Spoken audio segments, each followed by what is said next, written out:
There we are. His Majesty Zorki has entered the building and immediately cleared off to have some food. He said he didn't want to appear. I hadn't given him enough notice and the fee wasn't right. So there you go. That's cats for you. Well, hey everybody. Welcome to another episode and thank you for checking in once again. Well now, back in the days of film, most, if not all photographers will have had a lens like this. This is an f1.8 50mm lens, and pretty much any photographer who considered themselves worth their salt will have had one of these in their bag, along with a 28 for wide shots and a 135mm for long shots. Some photographers, you might even say many photographers, will have had a lens like this of some sort or another. This is an f1.4 lens. This happens to be the Minolta Rockor PF. This is quite an old one, but many photographers will have had one of these of some description or another in their bag. These were very handy in the film days because they allowed you to get an extra stop of light. So from f1.8 to f1.4, that's another stop, or very nearly another stop. That means that you can do better available light photography. And in the days when 400 ISO film was considered really pretty fast, you did need a lens that could open up, and that one stop was a real bonus. There was some 800 ISO film around. Most people didn't ever get hold of any of that. There was even 3200 ISO film around, but that was very rare and for specialized uses. So fast lenses were very useful back in the day. So many photographers will have had one of those. The rare few photographers will have had a lens like this. This is a 50mm, or in fact a 58mm f1.2 lens, and if you had one of these lenses back in the 70s, you knew that you'd arrived as a photographer. This was pretty much as good as it got. I'm not sure what the Leica lenses of the time were opening up to. I know there was one eventually that went up to f0.95, but I'm not sure if that was out in the 70s.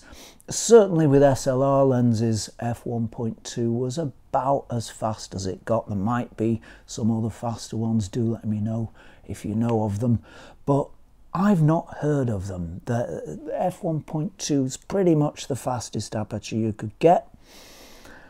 So these ones were reserved for photographers who had a little bit of cash in their pockets and a reason to buy one of these. You really had to have a good reason to buy one of these. Well, the lens that we're looking at today has been very kindly lent to me by a viewer, Eddie Barkley. So many thanks for sending this lens in, Eddie. I've had a lot of fun shooting it.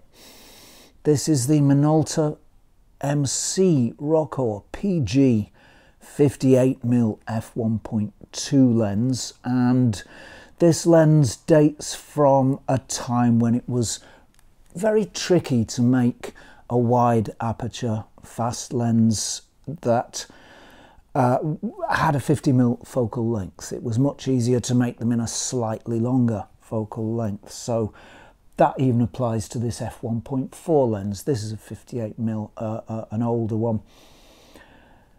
This Olympus f1.2 lens that we're going to be looking at also today, we're going to be comparing these. This is a 55mm, so this is a sort of an older design. There was a later Olympus 50mm which was rather different. It behaved differently. So the slightly longer focal length, slightly over 50mm, comes from the point in time, say maybe late 60s design, mid to late 60s designs, when it wasn't easy to make a lens, a fast lens in the 50mm focal length. So they usually tend to be a bit longer. So here it is. Let's have a look a little more closely before we begin to look at its optical qualities. So there is our Minolta f1.2 58mm lens, and what a beautiful optic that is. Look at that massive big front element there. It's so beautifully ground. You can see the coatings on it. This one you can see clearly there has some sort of blue-green coating applied, and you might be able to see, I'm not sure if I can catch it clearly enough in the light, but you can probably see a sort of a bronze orangey hue. That suggests to me that this lens has radioactive thorium within its elements, so I'm going to be careful not to put this lens too near to my eyes or any other delicate bits. So there we are, there's the lens, and it has this nice big scalloped focus ring there. It turns very nicely, cleanly, smoothly. It's about 180 degrees to turn the whole focus through. We can see that the minimum focus distance is a slightly long 60 centimeters there. Apertures, well, we know it runs from f1.2, but it runs also at the other end up to f16, so we can close this lens down to f16. There is the Minolta mount that seems to have hardly changed over the years, thank goodness. And there's the rear element. Now you might be able to see, if I can locate it, you might be able to see that there is a little bit of damage on that rear element, just about here, level with my fingernail. So you may be able to see some scratching there on the coating of the rear element of the lens. That doesn't seem to affect images too much, and I'm sure it has some effect, but it really doesn't seem to have an enormous effect on images. So it really does show you what a lens can do that does have a slightly damaged coating. That was quite surprising. This lens is made from metal. It's quite heavy. It extends a little bit when you bring out the focus. Let's just compare it to the Olympus lens for size. Right, so there's the Olympus and the Minolta lenses side by side. You can see that the Olympus lens is quite a bit smaller, and it's actually got a filter attached, so you can take off a little bit of length even more. So the Olympus is actually a much smaller lens than the Minolta, and it's also a much lighter lens too. Fast vintage lenses like this one tend to have quite a few optical compromises in their construction. The priority at the time was to get those extra stops of light, and quality was sacrificed somewhat to that aim. So really all of these older fast lenses are going to have some optical compromises. This Olympus lens, the 55 1.2, is absolutely chock full of them. I've never seen a lens with so many optical compromises at f1.2, and it results in a very, very wild image. It's not very sharp. The blur is all over the place. It's not particularly pleasant actually when it's wide open. It tends to be a bit chaotic, but it is quite entertaining. So I'm wondering how this Minolta lens will measure up to that. Is it going to be better behaved? It's difficult to see how it could be very much worse behaved. So let's check out the optical qualities of this lens and compare it to this Olympus lens. So let's have a look at sharpness. Well, the Olympus lens is famously very, very soft, wide open. And in fact, I don't think I've ever shot a softer lens wide open than this one is. There really isn't much sharpness at all. There is a sharp-ish area in the center, but it's only sharp-ish. It does sharpen up a lot when you stop it down, and usually I use this lens, unless I particularly want some wacky wide open effect, I usually use it at f2.8 where it becomes very sharp indeed. So is the Minolta any better behaved wide open? Well, it would be difficult to know actually how it could be worse behaved. And in fact, it's far better behaved. It doesn't have the softness of the Olympus.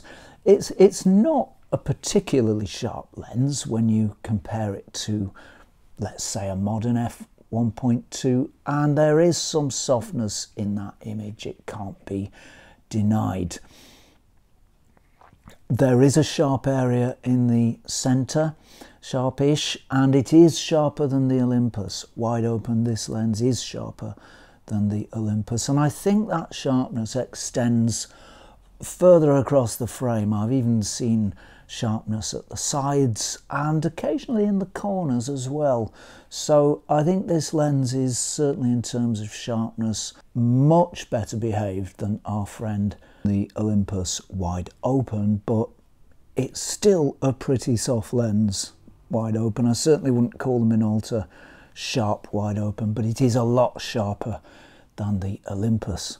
Both of these lenses will give you massive quantities of background blur the closer you go to your subject, and they'll both sort of wipe out all detail from the back of the shot, and you'll be left with just a big blurry mass without any sort of form or line or identifiable shape. So they'll both make a very great deal of blur. Now that from the Olympus is wild, unrestrained.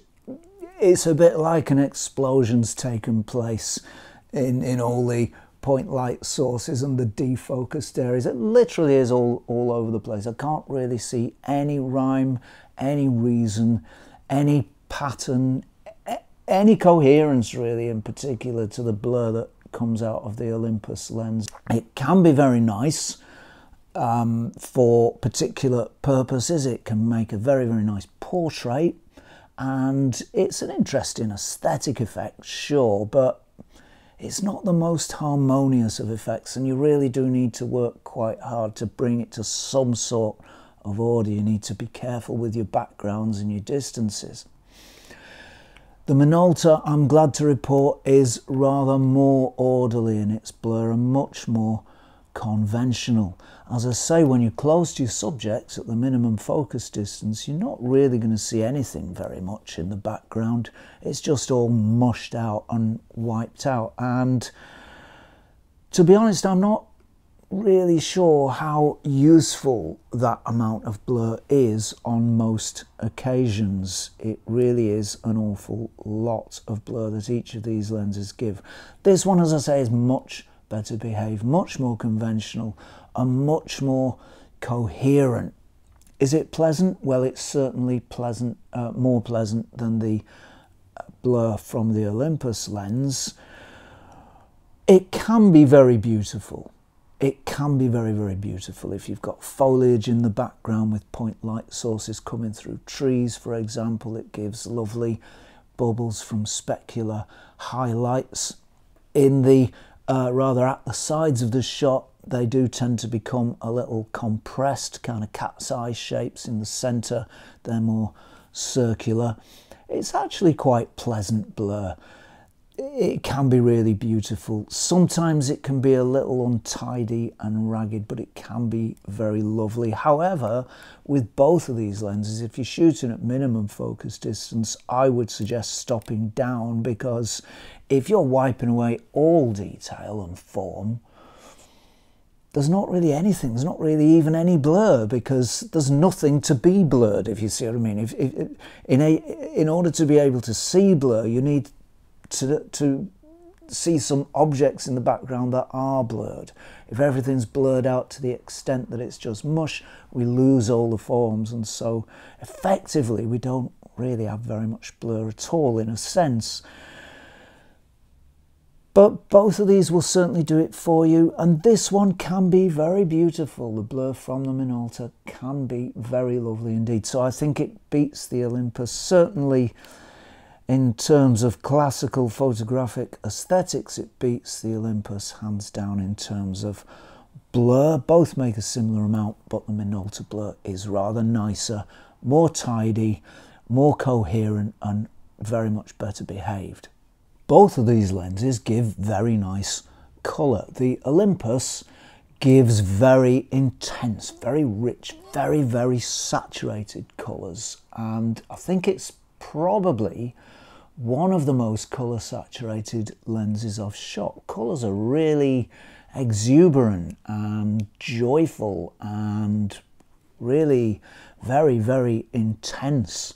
So a very saturated lens that gives very, very strong colours. That's the Olympus lens. The Minolta gives colours that are slightly more restrained than the Olympus lens. Again, that wouldn't be difficult to do because the Olympus is one of the, possibly the most colour intense lens that I've shot. Minolta lenses are well known for giving very beautiful colours. Oh, I heard a cat outside. 1 minute. There we are. His Majesty Zorki has entered the building and immediately cleared off to have some food. He said he didn't want to appear. I hadn't given him enough notice and the fee wasn't right. So there you go. That's cats for you. Anyway, back to the lenses. Colours from this Minolta lens. That's what we were talking about. And they are less intense, as I say, than those from the Olympus. Minolta are very well known for their beautiful colours that their vintage lenses made and still make, and this lens is no exception. It does give very, very nice colours indeed. I wouldn't say it was a warm lens particularly, which is a little curious because it does have a lot of bronze colour in those elements, but it also has blue-green coatings which maybe help to make it into the relatively cool lens that I think it is. It's shifted, colours are shifted slightly more towards the cool end than they are towards the warm end, and I think the colours are very beautiful and in the final analysis nicer than what we get from the Olympus. The Olympus gives very intense colours wide open, but as you stop it down they become a little less intense and more what I'd call naturalistic or realistic colours, not quite so saturated, not quite so joyful in the final analysis. The Minolta, as you stop this one down, it retains its colour signature. It doesn't change too much, very slightly, but it doesn't change too much. And we keep those lovely delicate colours that we get wide open. Very, very beautiful colours and rather nicer, to my eye anyway, than those from the Olympus. You might disagree. Pop it down in the comments if you do. Vignetting, the famous dark corners, yeah, they both have pretty massively dark corners wide open. These are old, fast 50mm or thereabouts lenses, so that's one of the compromises, to open up an old lens this wide, to make a lens this wide, this fast back in the day. That needed a lot of compromises, and one of those compromises was the fact that corners are rather dark, wide open. In both lenses, if you stop them down to f2.8, the dark corners are very significantly reduced such that you don't really see them, and by f5.6 in both lenses they are gone, so you get a nice clean bright frame right across the frame. But they're pretty similar actually in their vignetting characteristics. Both show pretty much exactly what you'd expect for a vintage fast 50. Right, what else we got? Chromatic aberration. Okay. Very little in the Olympus. A very large amount in the Minolta. That is shooting wide open. The Olympus has very little. The Minolta has loads. There's so much chromatic aberration from this lens wide open. I have never seen a lens with such chromatic aberration wide open. Even the Nikon 50mm f1.4 that I have, which is particularly bad for chromatic aberration, well, this lens is worse. It's quite magnificent actually in its chromatic aberration. It's everywhere, on every little line that is, marks a boundary between a darker area and a brighter area. All of those lines seem to have some chromatic aberration in them. It might be in the center of the frame, it might be in the edge of the frame, it might be in the corners. It's flipping everywhere with this one. I don't mind it. Personally, I don't mind it, but it is a flaw, and I know that some photographers don't like it at all. It does get significantly better if you stop down, and by f5.6 it's much better. I'm not sure that it ever quite entirely disappears from this lens. Doesn't bother me, but it's not a great lens for chromatic aberration if you're not keen on that particular optical effect. Right, do you need one? Do you need a 50mm or ish f1.2 vintage lens? Well, does anybody? I mean, right, okay, let's look at it with a cool head. These lenses are not cheap. These lenses, well, I know that the Olympus, and this is not a particularly highly valued f1.2, but this goes for around £300 to £400 these days. The Minolta, I think, goes for around a similar price, perhaps a little more expensive. So, okay, as an outright investment in a lens, it's not particularly expensive as lenses go, especially when you consider the price of moderns. But when you consider what you can buy other vintage lenses for, yeah, these are pretty expensive. The Minolta Rockor PF 1.4, for example, or any other 1.450, will make very nearly as much blur, and it will have far less optical flaws, optical quirks and compromises in its design and its construction. An f1.4 lens is lighter, it's smaller, it's significantly less expensive, and it makes nearly as much blur. Back in the day, these lenses, all of these fast aperture lenses, the 1.4s and the 1.2s, these were available light lenses.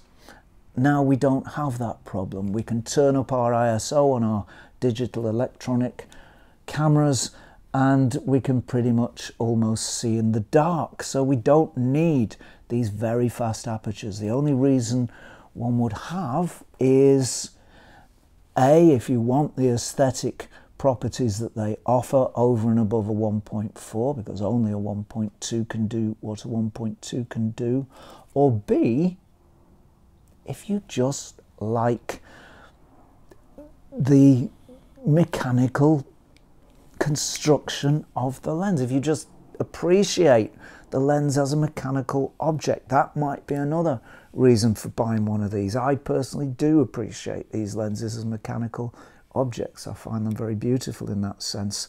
Another reason for wanting one might be if you're a collector. You might be a collector of Olympus lenses, say, so you'd want a copy of the 55 1.2.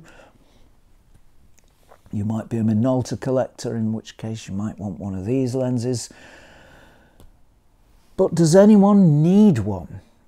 I honestly don't think so. Personally, this might be a controversial view, but personally I think an f1.8 50mm vintage lens can do very, very nearly 99.9% of what you would want an f1.2 lens to do. So before you splash out the cash, it's really very well worth considering if that cash wouldn't be better spent on a really nice 51.8, like this Pankolar CZJ, for example. That might be a better investment if you're just looking for a lens.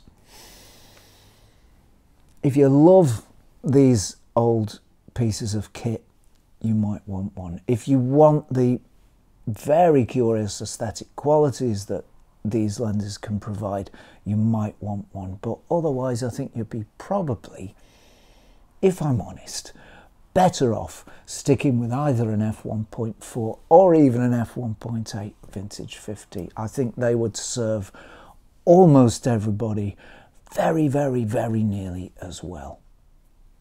So there we are. So I guess that is about it from me for this week. Many thanks for watching. I do appreciate everybody who comes here, tunes in and watches these little episodes. Thank you for doing that. If you've enjoyed the episode, why not chuck us a sub? That would be appreciated. Many thanks to subscribers for your support. That is very much appreciated. Thank you very much for that. And many thanks to patrons for your support. That is really appreciated. Thank you very much for that also. If you like the content on this channel and you think that maybe this old hippie isn't doing too bad a job of keeping the old gear alive, you might want to become a patron yourself over at www.patreon.com/Zenography, and you can do that for as little as $1 per month. As from me, that is it for now. Thank you very much for tuning in and watching, and if you're not doing anything too bothersome, tedious or irksome next week is around this time, please do tune in for a spot more Zenography. Cheerio all.